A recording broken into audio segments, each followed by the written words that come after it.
நான் எங்கு வேண்டுமானாலும் செல்வேன். அது முன்னோக்கி செல்வதாக இருந்தால் டேவிட் லிவிங்ஸ்டன் ஸ்காட்லாந்தில் உள்ள சிற்றூரில் 1813 ஆண்டு மார்ச் 19 பிறந்தார். எளிய குடும்பத்தில் பிறந்தாலும் பஞ்சாலையில் பணி செய்து கொண்டே கிளாஸ்கோ பல்கலைக்கழகத்தில் மருத்துவ பட்டம் பெற்றார்.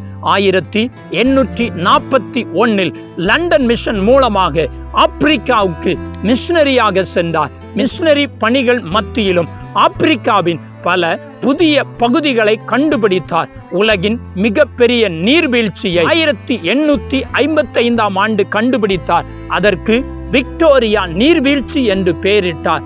ஆப்பிரிக்கர்களை அடிமைகளாக விற்பனை செய்ய கடத்தி செல்வதைக் கண்டு இக்கொடிய முறையை ஒழிக்க இவர் அரும்பாடுபட்டார். ஆப்பிரிக்காவின் கொடிய காடுகளில் இயேசுவுக்காக வாழ்ந்தார். 1873 ஆண்டில் அவருடைய குடிசைக்குள் அவரது நண்பர்கள் பிரவேசித்த போது அவரது படுக்கை அருகே முழங்காலில் நின்ற வண்ணம் இருந்தார். ஜப நிலையில் அவரது உயிர் பிரிந்தது. ஆப்பிரிக்க நாட்டில் இயேசுவை அறியாத கணக்கற்ற ஆத்துமாக்களுக்காக ஜெபித்து கொண்டே பரலோகம் சென்றடைந்தார். அவர் இயேசுவுக்காய் செய்த காரியம் இன்னும் ஏராளம் உண்டு. நாமும் இயேசுவுக்காய் வாழுவோம். இயேசு உங்களை இந்த நாளில் ஆசீர்வதிப்பாராக. ஆமென்.